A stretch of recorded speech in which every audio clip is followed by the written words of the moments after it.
Good morning. Okay. Adam Rawot came to St. Mark's in the 6th grade.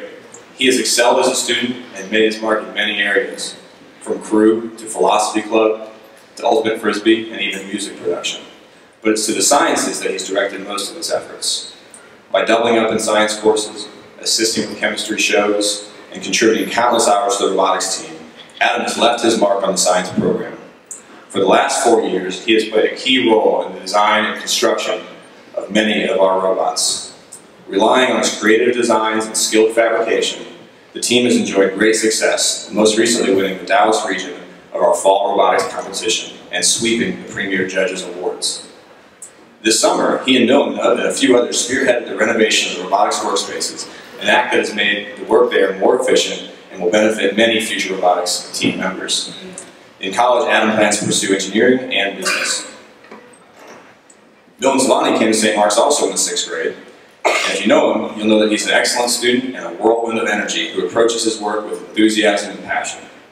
Despite virtually living in the science building, Milan finds time to make significant contributions on the debate team, on the swim team, and as community service co-chair. On the robotics team, Milan has been one of the primary programmers ever since his freshman year, the last 2 years serving as mentor for younger students attempting to learn the program. The team has won several competitions on Milan's watch, often due largely to his clever coding that has been recognized by Judges Awards several times. This year, he and Adam and another senior serve as co-presidents of the team, and we are as strong as ever due to their efforts. Next year, Milan plans to continue to study the sciences, likely by majoring in biology. Adam and Milan plan to talk to you today about their experience with engineering and about the opportunities for you to become in engineering or in robotics in the upper school at St. Mark's. They've also attempted engineering projects of their own outside of school, and they serve as great examples for what can be done with a little creativity and initiative. I hope you give them your full attention. Please welcome Milan and Adam.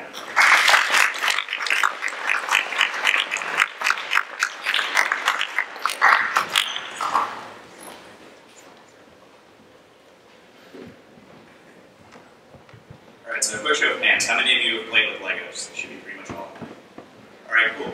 How many of you have heard of erector sets or played with erector sets? More than you than I thought. Well, for me, this is where it all began. From these pieces of innocuous scrap metal, I began to shape my future. I remember when my dad handed me his old box of erector sets when I was younger, and peering into the recesses of the torn cardboard box. The box was filled with these worn metal pieces that were rusted and bent, and the instructions were missing altogether. But despite its outward appearance, I saw only opportunities as I looked down into that box. The components begged my hands to give them form, and to make of them something beautiful. At first, I was disappointed that there was no construction manual, but I soon came to realize that this was an advantage. I could imagine the form I wanted to give the parts, but only I could figure out how to give them that shape. I see no difference between making the illustrious Eiffel Tower on the box and making bridges out of solid steel. As I evolved from erector sets to wood and metal, the challenges evolved with equal difficulty. I still have the same creativity I had as a kid, but it still fills me with the same childish delight. I threw myself into robotics competitions, woodworking projects, and DIY projects. I spent hundreds of hours in a basement robotics lab trying to find simple solutions to complex problems. Competition offered me the binary satisfaction of winning and losing, but I found this pleasure to be ephemeral when compared to the joy of design. It began to dawn on me that the design process was more important than a means to win a competition. It was a means of approaching life, assessing the situation, and creating a beautiful situation. Seeing these hundreds of teams I compete against, it made me feel animosity towards their designs. It made me filled with wonder that there were this many designs I could compete against. When the season ended, my desire to design was not sated. I wanted the work I did to make a difference in the world, not just to my team or my school. Medals were an easy reward, but how about challenges where the only reward was being the first to see a solution? I am no longer constrained by the confines of a cardboard box. The world is my workshop now. I began doing projects where there was no construction manual, and I would have to figure out the steps as I went along, piecing together complex code and machinery, just like those pieces of scrap metal so long ago. How can I make this fly? How can I fix this? Instead of being given the challenge on a piece of paper, I began to look out the window and think of how I could engineer a solution to what was immediately in front of me. Engineering approaches the world in the truest definition of applied science. While studying math and science proposes increasingly complex theoretical situations, good engineering is only good if it works in the real world. It is never too soon to start molding materials to make forms, and I would encourage everyone to take a part in engineering design. Imagination will always provide answers, as long as we do not surrender ourselves into thinking it is impossible. When I helped host a robotic demonstration at the school's open house, my most asked question was, why should I do this? How does this help in the classroom? The simple answer is that robotics is the culmination of everything you've learned, from English to physics, and it puts it in a real-world context. The study of engineering may provide the most skills available, advanced skills available, but having those skills ushers in equally difficult problems. The world is filled with problems to solve, and chances for creativity, whether in the commonplace complexity of cars or in the elaborate instrumentation of jet planes. The challenge is of no consequence. The process is what matters. Like the box director said so long ago, engineering is an opportunity and not an instruction manual.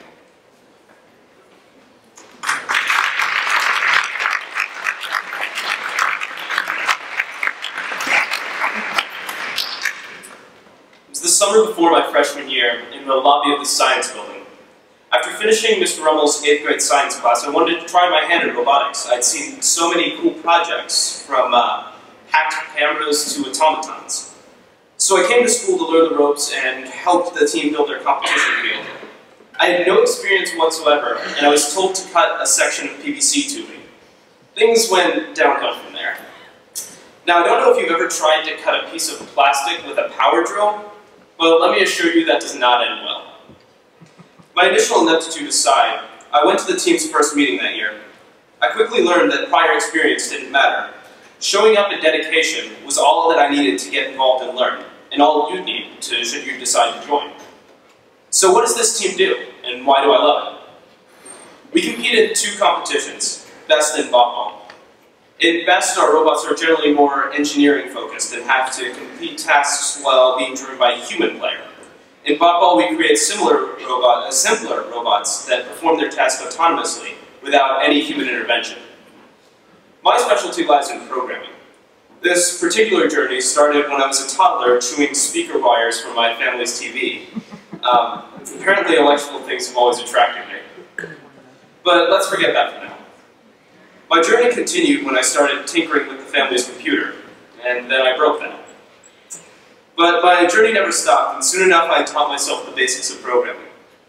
It's really not all that complicated. Building the robot is like giving the robot a body, but programming gives it a brain. Even when human intervention controls a robot, programming is what translates a user's input into the robot's output. But sometimes it requires a little bit more than that. From object tracking using cameras to calculations of distance from obscure numbers and power values, programming enables our robots to beat the competition. And one not insignificant advantage to me doing the programming, it keeps me away from the power tools. It's not just the practical skills that keep me with the robotics team. It's the team itself that's the best explanation. We're all pretty dedicated. We'll often be at school past midnight on the days leading up to the competition, but there's no group of people I'd rather be holed up with late in the night than the members of our team. We defy the stereotypes. We're not all crazy computer people who live life vicariously over the internet. And that way we're a microcosm of what a marksman should be. Robotics becomes a family, and it's a family comfortable within itself while maintaining connection to everything else that's important. I don't only do robotics. It remains just one of my extracurricular activities, as it is for everyone on the team. But robotics is the one place on campus where I can tackle non-traditional problems while working within a large team. It's not just robotics that we do. Adam and I, for example, have built a self-flying 4-rotor helicopter that you'll see in our video in a minute. It's not a place for regurgitation of facts or for the procrastination that we marksmen seem to elevate to a virtue. It's a place for us to take what we've learned and use it to make something out of nothing.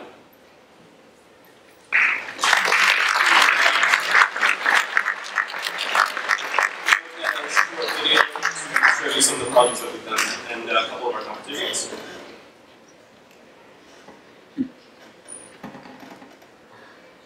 Right. I mean, it seems like it's the ultimate high of really doing what we're training you to do, which is using your own brain in sort of a free-form way to solve.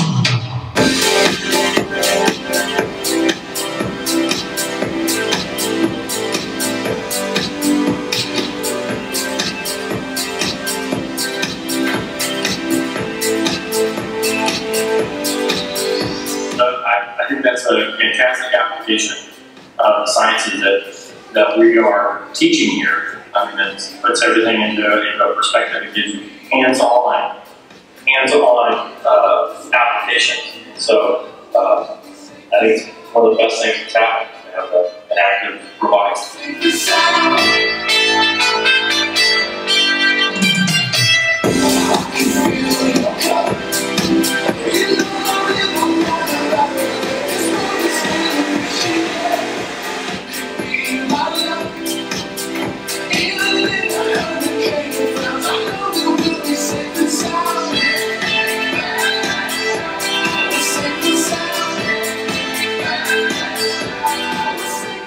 Gives students more of a freedom outside of their constrained classes of physics, biology, chemistry to be more creative and use those problem solving scientific skills that they are honing in on in their science classes. They can use outside that setting. Have more of a application process where you actually apply your science skills into competition.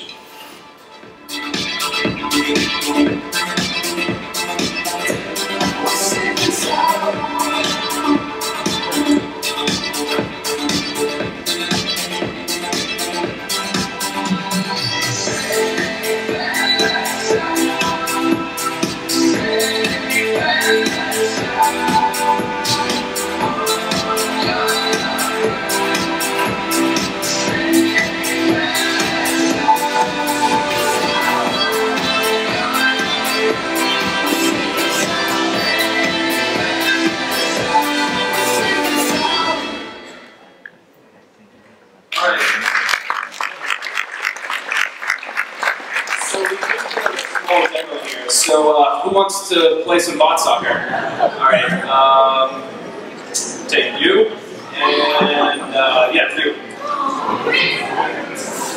That was completely random.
Into their territory. They fall in robots. Sorry?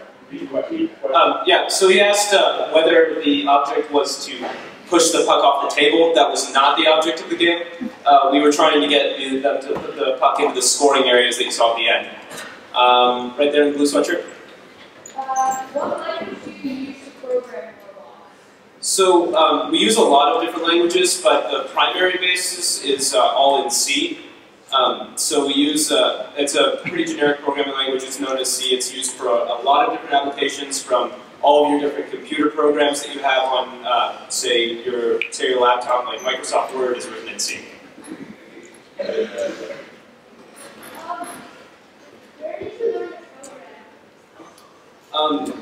kind of learned self-taught from the internet. I've learned mostly just from being around people that have coded so much. It's sort of a necessity if you do so much hard work to at least have some understanding of how the software works, because robotics is really a culmination of all those kind of things. What? Do you happen to know if there's a robotics software grade? There's not, but some of those science classes do Lego robotics in part of their curriculum. I also believe there are some teams around campus, but they're not officially school-sponsored teams. There's like a summer camp. There is a summer camp. I actually teach that. White shirt at the top. How do you play ball? So Buffball is a competition. They change it up on us every year. Last year's objective was to stack some blocks and have the robot do that by itself, so we couldn't be controlling it. And then we had to move some balls on top of a big column, which sounds simple, but it's really not when you're not allowed to touch the robot.